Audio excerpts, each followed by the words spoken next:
Welcome to episode 1 of the read-along book club of Brian Catling The Vorrh. Yes, the one you voted on out there. The strange, fantasy, magical realist novel about a crazy forest and an alternate timeline, an alternate history. I'm not quite sure. This book is a little bonkers, but I'm enjoying it so far.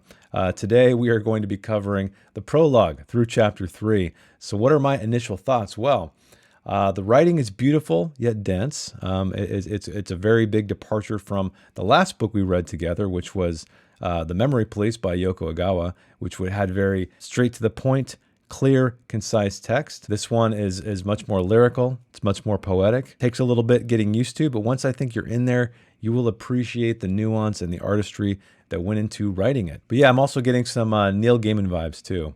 It's classified as fantasy, but it's almost a weird alternate history. I'm not quite sure. It's using a lot of mythology from our own world, and it clearly takes place on Earth. However, not the Earth we know. But before I begin, if you are new here, don't forget there is a free Discord, my Discord server to join, where we have a channel dedicated to this novel and every single novel we read. Let us get into the prologue. That which is marred at birth, time shall not mend, nor water out of bitter well make clean.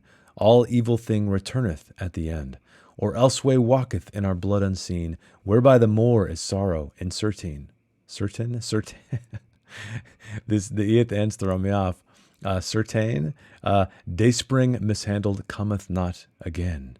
Rudyard Kipling, Gertrude's Prayer. And I believe we meet somebody named Gertrude. I know. I need to remind myself as I go through the text. But the hotel was ponderous, grand, and encrusted with gloom. This is where we meet the Frenchman, who is he's a weird dude, let's just say, but it's going to become apparent right here. But the Frenchman's room was a suite, the hotel's finest, but drab and without the elusive flair that sometimes makes audacious architecture appear natural. But he stood naked and shriveled in the marble bathroom, the last feeble surface scars on his neck and wrists throbbing red, the deep plucking of his other wrists stitched back together. The dose of barbiturates had done nothing, and he was being mocked by flights of gilded putty and ignored by the wafting indifferent female figurines that shared the room. And we also learn of Charlotte and his other servant. They were waiting for him in the next room. But he knew that he had invented everything in their lives, maybe the world. So we're getting a lot of stuff like that in this book. There's a lot of big ideas in this book. We learn toward the end of this, I believe in chapter 3, that the Garden of Eden, perhaps, is inside the Vorrh somewhere. It's part of the Vorrh. And this book is taking us through this alternate history of colonialism. I'm assuming it's Africa. They don't go outright and say it, but it appears to be as such. But moving on, Charlotte, she could not be making careless mistakes or lying about the doses. They were not working in the way he wanted, because this guy's a drug addict. Yes, he's very high. He needs his fix. And last night there had been a carnival of fireworks outside. But Max Kinder, I wonder if there's a significance there, being German for child or children, was standing in the gilded frame where the glass should be, naked and looking exactly like him. So he's looking into a mirror, presumably, kind of, but it's not, because we learn that this had been the comedian's great invention, the live reflection. And here it was, an act that would be copied throughout the centuries and beyond. But he had died 9 years before, at the height of his fame in another grand hotel, his wife cutting first, his hand gripping hers on the razor. Off to a bleak start, but he knew he had once been Raymond Roussel. He knew the hollow longing and the guilt were growing stronger, and that there was no money or memory to hold on to. There were no facts to grip, and the fictions were worn out. He then realized it was time to die, and he did. What does it mean? What does it all mean? I have absolutely no idea. We do know we meet the Frenchman later in this book as well, in this section of chapters. But so far, cool start, I guess. Strange start, weird-ass start. But that brings us to part 1. The eyes have fallen into disuse in their method of stringing them, nor is the notch frontally in the middle ends of the bow. Leo Frobenius, The Bow in Atlantis, The Voice of Africa, Volume 1. Chapter 1. The bow I carry with me, I make of Este. So we learn that Este was a seer as well. But the interesting thing about this chapter is it's written in first person. And we get to, I think there's one other time in the sequence of chapters where we are in this narrator's, this character's point of view. We don't know who he is. We know he's shooting arrows into the Vorrh. We know he's making a bow out of this woman's remains. But he's also not supposed to shoot the bow, apparently, and he's just kind of wandering into it. It's very dreamlike.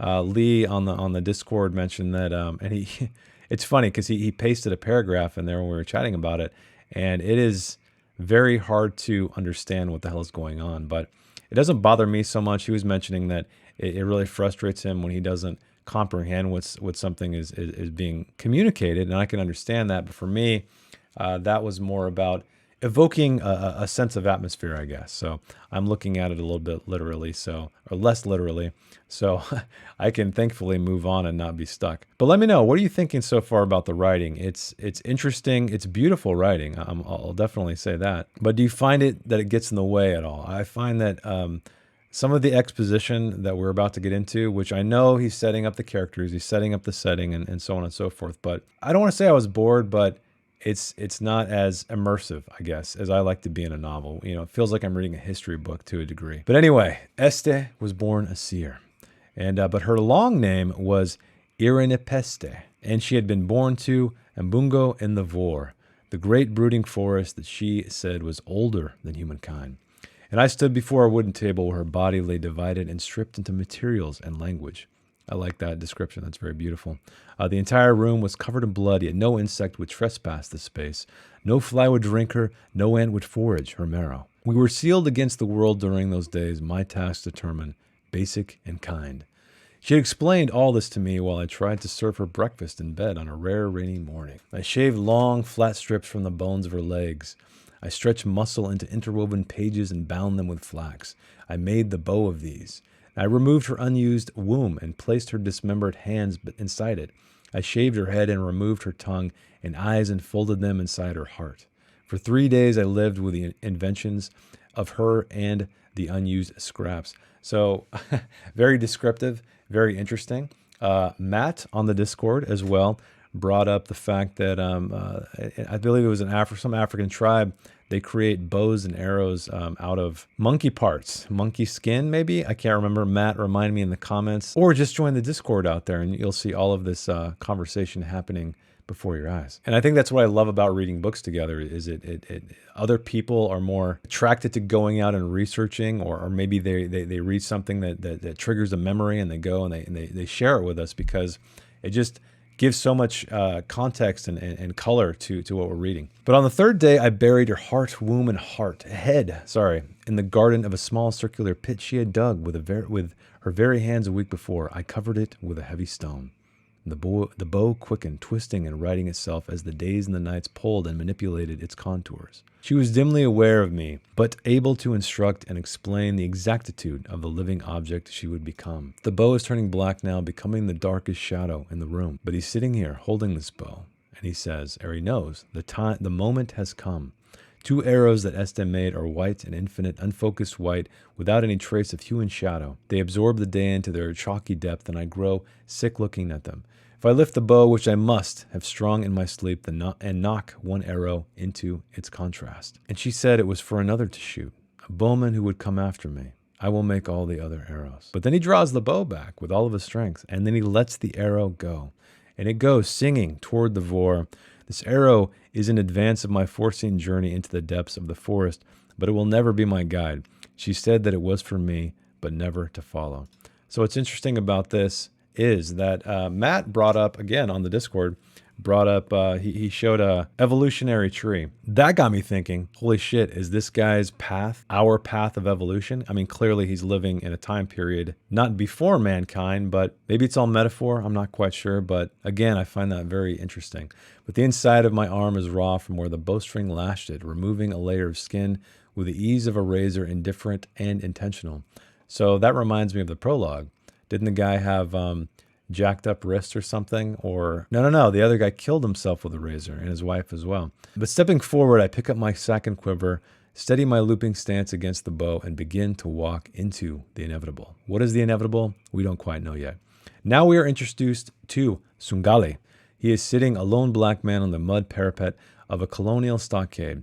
One moment, black silhouette, Iron Age. The next, tilting to catch the sun, flashing deep orange, the Bronze Age, dipping and rotating in getting time, Iron Age, Bronze Age, Iron Age. I have no idea what that means. Is this guy some kind of magical character who is living outside of time, like kind of a Dr. Manhattan figure? I have no idea. But anyway, interestingly, watching them were his yellow eyes. We also find out he has a Lee Enfield rifle, a bolt-action firearm of legendary durability. But he and the gun bore cuneiform scars and indentations. Prophecies and charms marked his face, talismans against attack from the animals, demons, and men. 23 men and 3 demons that had officially dispatched, meaning the gun. And then he had worked for the police and extension, the British Army. They had come looking for him. But I have a theory, well, not really a theory, but an idea or something that popped into my head where it was the Blackface Man, who is this kind of mythological character who apparently resides in the Vorrh and protects it, I believe. Similar to the Green Man, right, of European folklore. But now he sat and waited to be ushered into the fort's headquarters, not knowing why he was there and surprised at his own obedience. But he gripped the Enfield to fence it off. But the possession wars, this is the war that he starts himself because he's not too happy about what the Europeans, the British, did to him and his people. And he calls himself the true or one of the true people. His people are the true people. They rebelled against the British occupiers in Sugali, then became a leader in that bloody uprising. By the time the British officers had arrived, they found a squalid churn of destruction. Because what happens, as we find out in more detail, is he's taken to Europe to kind of be quote-unquote modernized, right? But then to take that information and take it back to his people and hopefully convince them that it is the right way, but that is not the way it goes because of the possession wars he begins. But I really liked how he's describing things. So animal meat and hard, shiny shells without bones, killing irons of great power and accuracy, rainbows of cloth, talking cages, and a swarm of other things and powers with no name. So what I really appreciated about the writing here, and I thought it was cool from Sungali's perspective, is that he's viewing all of these modern things like guns and planes and things like that, but he's ascribing them with, or he's using words that describe things that only he understands, and I thought that was a cool way. Even though this book isn't really written in a close POV, it kind of veers into close POV, but then it kind of backs way up into omniscient, and it kind of head hops quite often. But the author did take the time and the care to just view the world, or allow us to see the world through the character's eyes, specifically Sungali in this instance. But he had asked his grandfather what they were, those dagger birds with long voices. And Sungali walked to the clearing with his grandfather, hand in hand, and they stood and stared at the gleaming hard bird. The excited child stepped forward, but was yanked into a standstill by the old man's rigidity. One solitary tear crept through the scars of his face, through the diagrams of constellations and the incised maps of influence and dominion, a liquid without name, it being made of so many emotions and conflicts, each canceling the other out until only salt and gravity filled the moment and moved down through his expression. We didn't know already, it's an airplane. It's full of possessions, more than he'd ever seen before. But the plane also carried a priest, and we know that's that's what priests like to do. They like to go to other countries and force their beliefs on them, you know. In the guise, well, I think they truly believe it, but to save these people. But they instructed the true people in a way of the one world with its God that was ashamed of nakedness. So this is all sounding very familiar. We understand, you know, British colonization or European colonization all over the world. Matt also brought up maybe the author is working through being part of that system, not directly, but indirectly from a cultural standpoint. But I'm not quite sure yet. It's very early in the book. But the airstrip was carefully maintained and the goods continued to arrive. The flints to the great conflagration was a man named Peter Williams. Peter Williams is someone we learn a little bit about in this chapter here, but not a whole lot. Peter Williams had joined the far-flung outpost just after the rainy season, and he was, without any doubt, he was to be a soldier. He desperately wanted to escape Europe and England, the scars left by the gutting rope of the Great War, and they were still fresh. But he had been one of those who witnessed spectral visions floating over the smeared remains of men and mules, angels of the Psalm. Psalm? Correct me in the comments if I'm pronouncing that incorrectly. But they had been called on illumination of purity squeezed out of corruption to flicker in the wastelands. But at the age of 23, he had been ready for the far-off land of heat and life, presumably Africa. The outpost was to the southeast of the Vorrh, 200 miles from the city and 2,000 years away. And the tribe who owned the enclosure had been there since the Stone Age. They called themselves the true people, as we know, Sungali's people.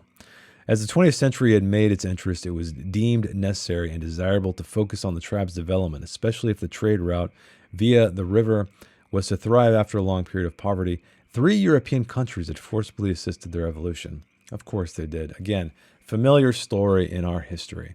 When he had arrived, they were just finishing the roof of the church, complete with a joyless bell to summon the newly converted. But Williams had been an armorer of the Great War, and he was there to equip and train the new police force with weapons beyond their expectations. And all the hopeless carnage he'd experienced only proved to him the greed, pride, and blindness, once rolled together, created a mechanism of appealing velocity, and that humans outside of imagination are best kept caged and regulated by severe controls. So we get a little look inside his mind at what his ideals are like. If men were to be butchered, then better it be done professionally with a precise tools in skilled hands. And he had been unpacking a crate of Lee Enfield rifles, the very rifle that Sungali has. But among them was a special prize, the Gabbett Fairfax Mars pistol, which the historicity of can be found on the Discord. But it could stop a horse. This is a crazy handgun. There's photos there even. I can't remember how many pounds it weighs, 4 pounds, 5 pounds, something like that. So a very heavy, beefy, crazy gun. But fewer than 100 were manufactured. It was only the incident with a girl named Este. So now we are connecting Este from the beginning of the chapter 1 with our unnamed narrator to this narrative. But Williams knew that the Dutch priest was a man of one gear forward. And he was a dauntless missionary who had finished the church in a record of 2 months. So very eager. Padre, what is wrong? Asked the first of the senior officers to arrive at the priest's side. It's one of the women, he replied. She's gone mad. And this is when we see Este. So it was a young woman. She's kneeling on the floor. She's naked and menstruating heavily. But the officer had a revolver in his hand already, and he pushed it through the door like a crucifix. Again, cool imagery. Ready to dominate anything into submission. But he shut his eyes and then squeezed the trigger. But nothing happened. The hammer had dropped, but only onto the flesh of the left-hand ring finger of Peter Williams. So he stopped the death of Este. Coat, he called back to the door. He covered the girl and helped her stand, and then slowly escorted her from the church. Lifting her head, she stared through him, her eyes the color of opals, bright and unnervingly clear, as they gazed into the distance that he preferred to ignore. Then she spoke a word that seemed out of sequence with her mouth. Irin Peste. Her name? Something else. Maybe we'll find out, but only part of it clung. He repeated it. Este. To hear his name, perhaps. She nodded kind of agreement and waited. To hear his name, perhaps, and he says it slowly. But halfway through its second pronouncement, she started to twitch and then shake. But they walked on into a clearing with 6 or 7 large and ornately decorated dwellings, and the old man was suddenly there, his tattooed and bangled arms held out for the girl. She folded into them and let Williams leave the clearing. As he took it back, he saw her beauty standing between them.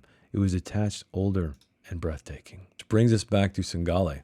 Sungali unwound his sitting body and dropped soundlessly to stand, waiting a few seconds before he was called inside. Then he enters. The soldier grabs his Enfield, gripping it midway. Sungali barked a word or sound that was like a crossbreeding of multiple ferocities, one taken from cats and snakes, birds and winds.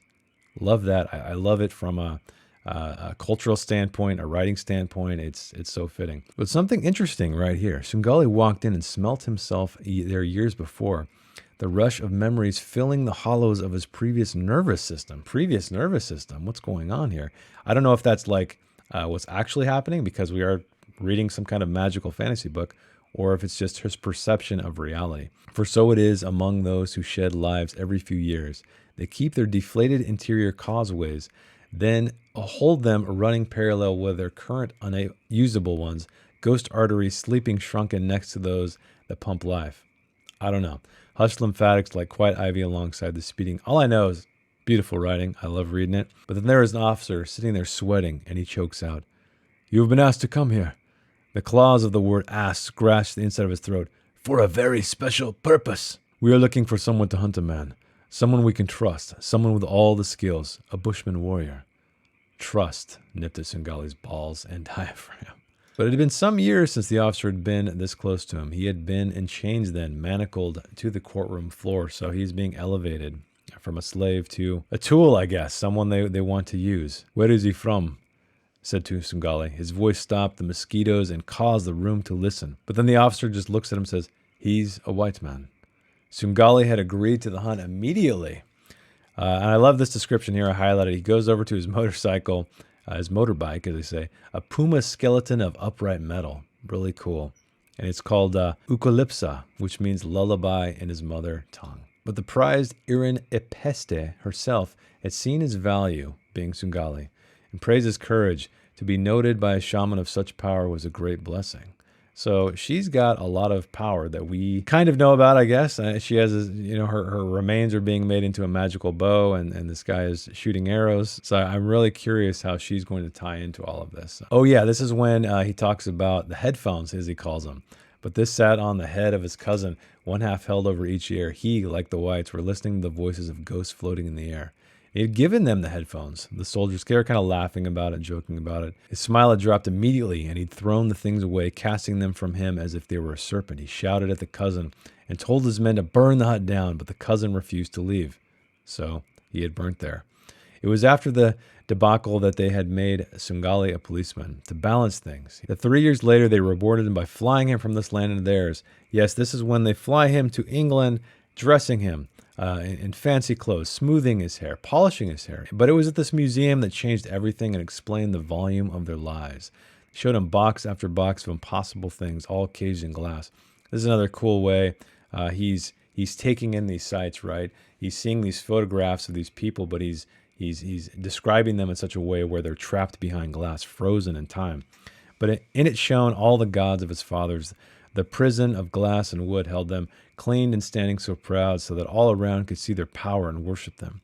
And there at the center was his grandfather's sacrificial spear, the one that had been handed down towards him for centuries. On the far wall were pictures, almost as a trance. He walked closer to these, a memory of his village pinned to the wall and drained of color. This was the final sacrilege. Sungali stared at his grandfather. The old man had never been photographed before, and he had no idea why the stranger was covering his face and shaking the box at him. But in this picture, the doorway to the house was dark, and another figure could be seen just inside. It was Sungali, caught, young, and in opposition to his beloved grandfather's nakedness, bewilderment, and pain. He was, of course, found and returned to his homeland, where it was trusted he would explain the splendors and dominion of the masters. No, he did not. He burned this place to the ground, and he began the possession wars. And Peter Williams vanished into myth. Interesting. So had the blessed Irinapeste, the child who never grew old, daughter of the Vorrh, kin to the erstwhile and the living heart of the true people. The interesting thing to me about this chapter is, all of it sounds very familiar, like I've been saying, how we've, Europeans, I say we, but, Europeans, the Western world, have colonized and, spread our knowledge and our beliefs upon all of these people, these people who just want to live their lives. But what I found really interesting, a different way of looking at it, was when Sungali was in this museum, seeing all of these artifacts of his people, these very special, right? These sacred things that they had put there to just be looked at. And, it's funny because I think, I don't know. I think when we make museums and we house all of these relics and stuff, it's to educate, it's to pay respects, right? At least that's how we interpret it. But through the eyes of Sungali here, we can see that it's blasphemy almost. It's sacrilege. And it truly upset him. He was seeing his people sort of on display, not to be mocked at. I think everybody was interested and just fascinated with his culture and what all this stuff, like any of us are. When we go to a museum and we see these Stone Age tools or whatever it may be, we don't look at that stuff mockingly, right? We look at it with respect, but we never think about how it could be disrespectful. And I really liked how he handled that in this chapter. So something to think about next time you're at a museum, looking at ancient artifacts. But I set my path by the night and walk out of the village, the velocity of the moonlight polishing the miles ahead. Here we get into the very purple prose of our first-person narrator, our unnamed narrator. The bow comes to my hand, wand-like and unstrung. She gives off musk. It is not in the air, but in the walls of the white stone. I can see it embedded in the Cretaceous library. It is a fossilized shark's tooth, a small, smooth dagger encrusted in the stone. Yeah, so kind of hard to see what the hell's going on here. It's very mystical, very magical, but he's taking these shark teeth out of this wall, but these teeth were once greatly prized. And as I recall, it offered a small industry to the local inhabitants who dug them out and exported them 2 political cities where they were mounted in silver and hung in a cluster on a miniature Baroque tree. But when a guest was given wine, he or she was shown to the tree and allowed to freely pick a tooth and place it in the chalice, its delicate chain hooked over the rim. If the tooth turned black, the wine was poisoned. If it stayed unstained, the credence of the wine and the host was proven, and business and friendship could commence. And in the approaching morning, I will dig them out and clean them, find straight wood for the shafts, and hunt swallows. Their wings will be my fletching. The wings are only perfect when cut from a bird alive, so I will have to make nets to trap their speed. Again, no idea what's going on here, but it's pretty to read, I will say that. Between splinters of wood and weightless teeth shards lie within the wingless bodies of 20 swallows at my feet, their strange streamlined eyes looking in all directions. I am ready to leave these bleak, soft lands. On a brilliant sunlit morning, I shoot another arrow. But what waited in my dreams to resume the path will be explained to me between the flights of the arrows. My walking between them will unravel the knowledge while my feet erase the path of all arrivals. I don't know, man. I mean, is this a guy walking to his death? Is this representing something else? Like the cycles of the moons you see on the cover? Is it just a passage of time? Is he a mythological god? Like, what's going on? We know who Este is. At least we kind of know who she is. A powerful seer, the child who never grows old, I believe Sungale called her. But yeah, I don't know. Hopefully by the end of the book, we know who the hell this guy is, or, sooner anyway. Which brings us to chapter 2. Ishmael was not a normal human, but he didn't know this because he had never seen one. I forgot that line. As I was reading through this, it just I read it and it just vanished out of my head because I was so infatuated by these kin that have raised him, Abel, Aklia, Seth, and Luluwa, which are we were talking about this on the Discord again, but they're kind of these little mannequin puppet things made out of wood or plastic. I think he describes them as kind of looking to be made of furniture. But there were no monsters in his world deep under the stables in the old city of Essenwald. Essenwald was a European city imported piece by piece to the Dark Continent, Africa presumably, near the Vorrh, because we know that the Vorrh borders this city, and reassembled in a vast clearing made in the perimeter of the forest. Only one track crawled into the dark interior of the forest, into the eternal mass of the Vorrh. But this is when we're getting a description of business expanded and flourished on its southernmost outskirts, but nothing was known of its interior except myth and fear. So we have this city of Essenwald on the border, taking everything from this forest, right? Taking the timber, resources, whatever they can get, just on the outside, just on the outskirts, on the border, because they don't want to go inside or can't go inside. There's all kinds of weird legends and mutated creatures living in there and stuff. But a theoretical travel passing through its entire breadth on foot would have to stop at its center and wait at least a week for a soul to catch up. So yeah, doesn't sound like a cool place to go. But even no planes dared fly overhead. The tribes that were rumored to live there were barely human. Some said to be let me try to read this. Anthropophagy still roamed. Creatures beyond hope, heads growing below their shoulders. Horrors. I wonder if that's the thing on the cover of book 2. But there were also slave carriers, basic boxes on wheels designed to carry the workforce into the forest's interior.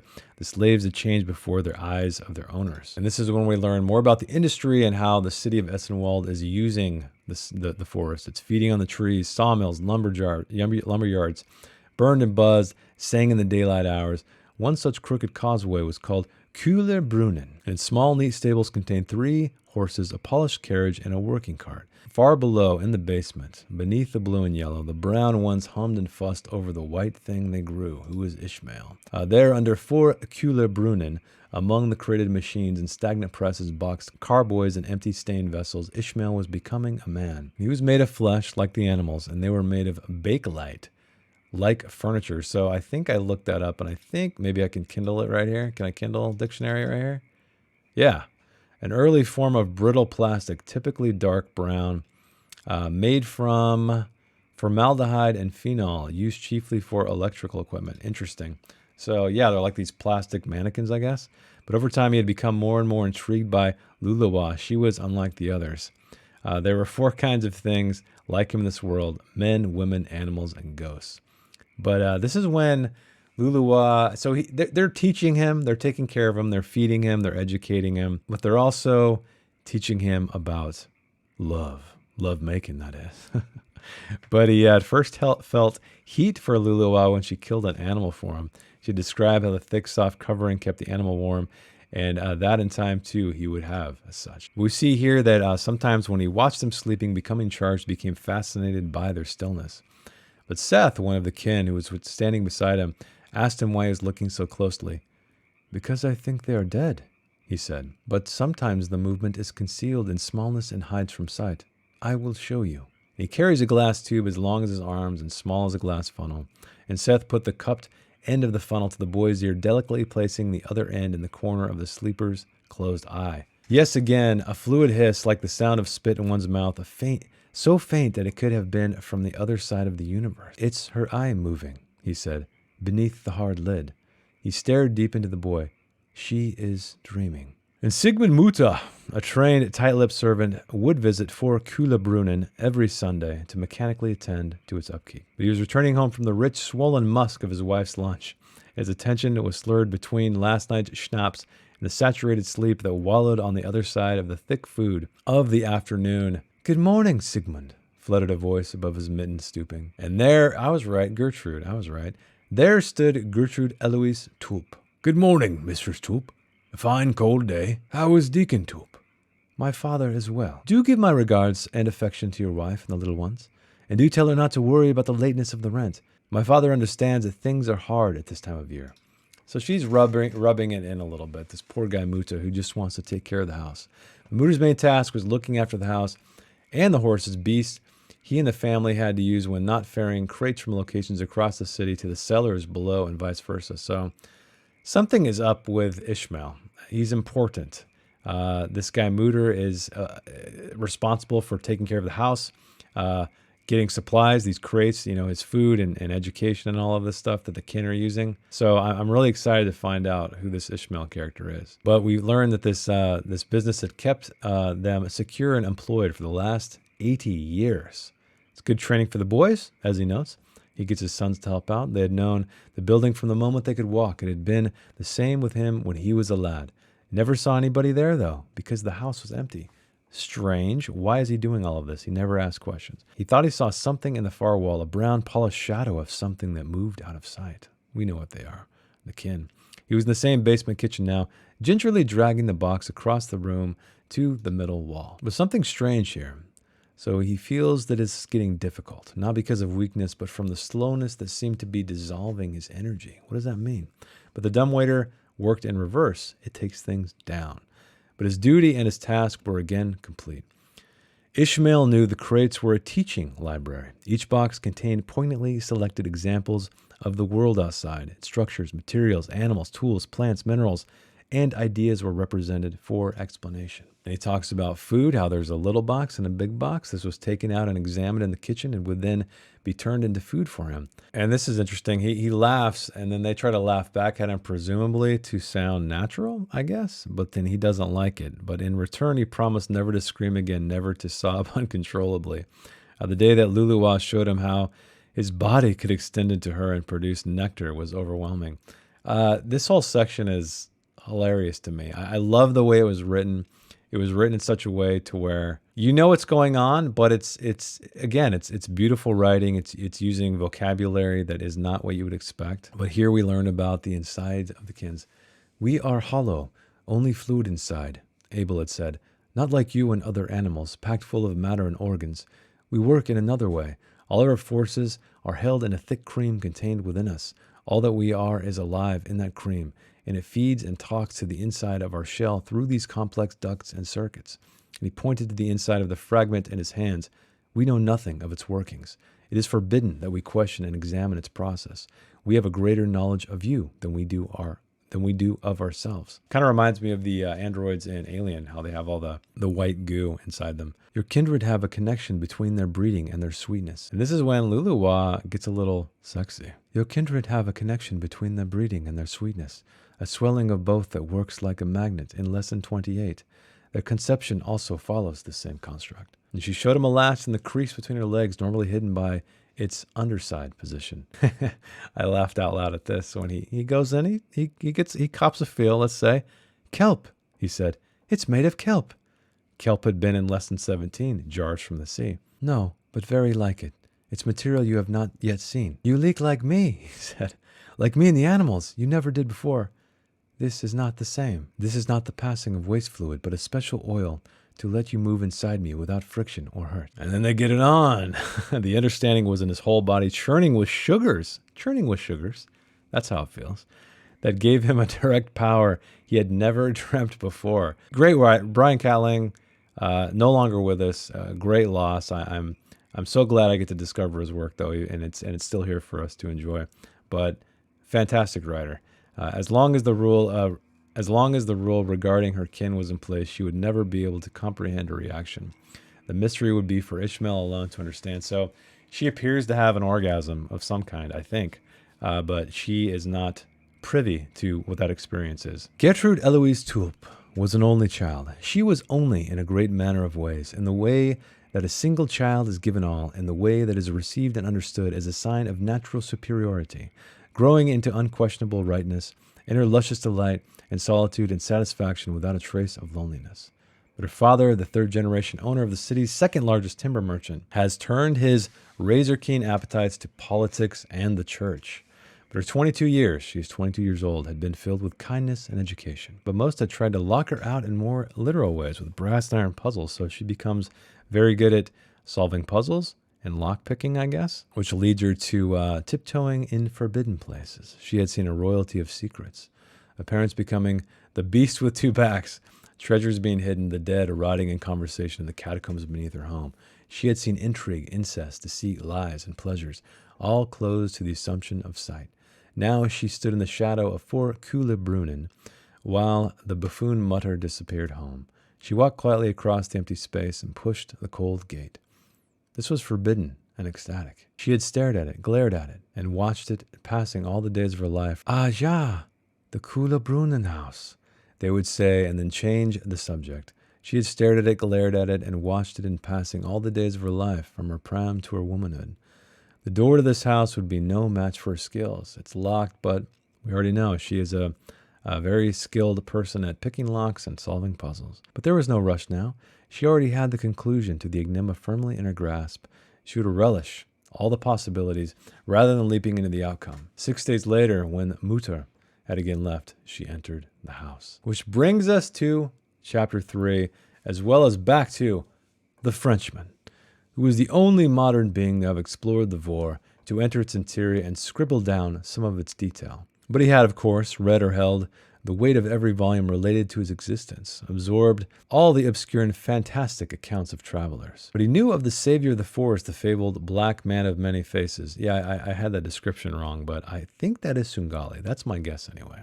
But he had read all the facts and all the fiction. In later days of native intrigue, he had created his own version, cut out of the jungles of all the other words, their slippery shadows of meaning translated into a rich weft of description. He had re-seen each moment and the backdrop of the eternal savage forest. His writing had given it life with all the detail of its population. But the Frenchman, Charlotte, and the reluctant chauffeur had driven to Essenwald. And it is very hot here. But unfortunately, the chauffeur is always forced to wear his uniform, and Charlotte was paid to stay close to be the lifelong companion to her neighbor. The Frenchman's mother paid for Charlotte's attentions, paid for everything, and that suitor was heroin. So Charlotte is, keeping him high, basically. She had a face that should have been loved, her overpowering eyes at everything that was sensitive and feeling on a level that hurt. She gave more love than she received, more than she was ever paid for. But then he smells blood. He sees a tall, red buildings with wound-like windows. I love that. I know I keep saying that, but the writing in here is great. Goats had been slaughtered there each day for centuries, and one side of the tower was saturated black with blood and milk. This is a funny line here. He was the most ridiculous of travelers, brilliantly prepared for all events, so long as they never happened. They had seen him, the little man stamping in the ground of arrival, but they were much more interested in his vast grunting cart. But soon the Frenchman would meet the young man who was become the most significant person in his overcast life. The woman inside gripped her small clutch bag, a palm-sized pistol of American origin. It sat like a bright comma in the umbered pouch. And then the Frenchman walks toward the tower. The young man had stepped out of the sun, the halo of his head blasted by brightness. "Which is your way, father? Are you lost? Where is your way?" He told the young black man that he was here to see the Vorrh. And he pointed a tattooed finger towards the horizon. And this is when he is just awestruck by what he sees. Its suddenness instantly reminded him of the stage set and returned him to the opera he had seen as a child. Then we talk about the theater. Though his mother had often told him of it, she would come in to say goodnight while he was in the bath, his nanny stopping mid-sponge to stand back in admiration while the apparition wafted in. So he loves the theater. He loves his mother. He has mommy issues, let's say, emphasized by this last line. His mother's perfume stayed in his heart for hours afterwards. At last, within sight of the Vorrh, he understood why he had traveled so far. The young man swooped and caught his awkwardness in the long black arms before riding them both. But he liked to be touched only when and where he commanded. He was about to shriek at the outrage when something of its firm gentleness crept through his disgust. And then they walked into a bar. "I will call you Ser Cor," the Frenchman announced. "But that is not my name, master." "That does not matter. Ser Cor was a great hero, and I know his name well. For this adventure you shall be he." "Thou canst walk to the derelicts of the saints," he said with firmness and distance, "but no farther. More is forbidden. From there is barred. You must turn away. No son of Adam is allowed, for God walks there. The gods and monsters that live there must be more savage at the center." "Not gods of old people," he said gently. "The one God. Your God, my God, Yahweh. The great Father who made all things and gave Adam a corner of his clearing, so that he may dwell in it and grow. He walks there. It is his garden on earth, paradise." "Are you telling me that the Garden of Eden is located in the Vorrh?" "Yes, it is so. But Eden is only a corner of God's garden." I really love this part because I'm not a religious person, but I think this was a beautiful way to describe it. So when we think about God, we think that he's, omniscient, he's all-knowing, he doesn't sort of think in the ways we think. But the way he describes it here is, this is where God walks, to think in worldly ways. It is impossible in heaven, where all things are the same without form or color, temperature or change. In his worldly garden, he wears a gown of senses woven in our time. He lets rocks and stones, wind and water, clothe his invisible ideas. He pictures our life in the matters that make us. So that's really cool. God kind of comes down, humanizes himself to a degree. He dampens all of his normal abilities of knowing everything and just experiencing things differently. And this is where he comes to think of worldly ways. "How do you know this?" "Because he has told us." Hell of an answer. But they parted ways, agreeing to meet the next morning and begin their journey to the lip of the Vorrh. He wanted to dream in a biblical weight, in the brightness of a lush garden, untenanted by man for thousands of years, but the dreams that awaited him were without pity and had predatory grace of a jackal. He woke the next day drenched in sweat. His pillow turned pink. Dazed, he searched his head and body for a wound that might explain the stained fabric, but nothing could be found. He goes and finds Ser Cor, who is standing in the shadow of a palm tree across the street. "We go directly to the Vorrh," said his acquaintance. "But on our way, I want to show you something." He was reminded of the precise architectural splendors of Bern, where he had spent some time with his mother. Here everything was made of rotting wood, was held together by the stink of collapse. It was nothing like the elegance of Switzerland. Why had he agreed to meet this stupid savage? A swarm of flies buzzed around his head, a halo of carrion just to emphasize the point. And then Ser Cor laughs, but the Frenchman was entangled by an instant rage and spat abuse into the face of the ignorant black peasant. And the Frenchman was ready to turn and stomp back to the hotel when, in a smooth and simple action, Ser Cor took a fine silken scarf from his head and loosely knotted it about the red and raging throat of the small man before him. With all the venom and distress gone, Ser Cor took his hand and led him on, bringing them to the doors of a nearby church. That was weird. He kind of conned him with that scarf. "I have brought you here to understand the Vorrh," said his guide. This is when the Frenchman sees black, kohl-rimmed eyes stared out of a face that looked like it had been carved with an axe. Dark, shoulder-length hair and a tangled beard framed the whiteness of the father's staring expression. "The Vorrh was here before man," he said. "The hand of God swept over this land without hesitation. Trees grew in its great shadow of knowing, of abundance. The old silence of stones was replaced by the silence of wood, which is not quiet. A place for a man was made, to breathe and to be thankful. A garden was opened at the center of the shadow, and the Vorrh was given an occupant. He is still there." But the Bible says the children of Adam left the sacred lands and moved into the world. Yes, so it is written, but Adam returned. The Frenchman had given up on the last remnant of sexual desire for his companion, so we learn that the Frenchman is gay. We learn that he has taken many people, and here is his list of urchins, sailors, criminals, who had spiced the gutter of his sexual greed. He was handsome and presumably well endowed.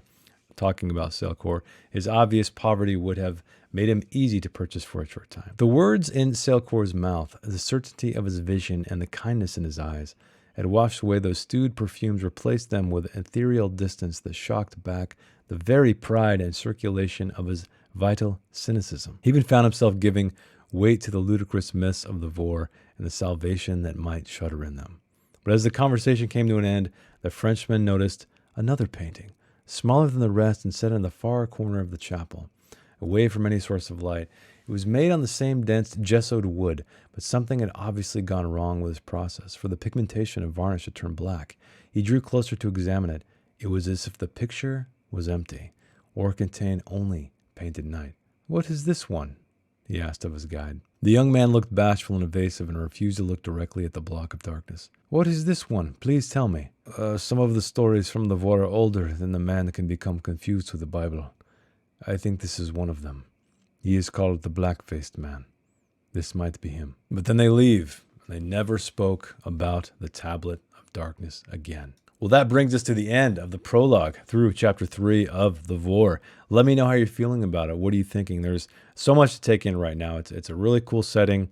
There's a lot of detail, let's say. There's a lot of expository detail that kind of got in the way of my enjoyment a little bit. I don't want to say I was ever bored. I feel like the author is balancing it a little bit, but it's an incredibly rich world, clearly inspired by mythology of our own. But it does feel like we have a direction of some sort, and that is with the Frenchman, this creepy drug addict guy who wants to go to the Vorrh. So according to the first line of that chapter, he does indeed go into the Vorrh, and he's one of the few, if not the only one. I don't remember what I read exactly, but it should be exciting. I'm also excited to see where Ishmael goes, where Svengali goes, if he is indeed the black-faced man, who is the guardian or the savior of the forest. But for next week, let us read chapters 4 to 7. Also, if you're not already on the Discord, highly recommend it. We're having a great conversation there. Thanks for hanging out with me. As always, thanks for reading along with me, and I will see you in the next one. Bye.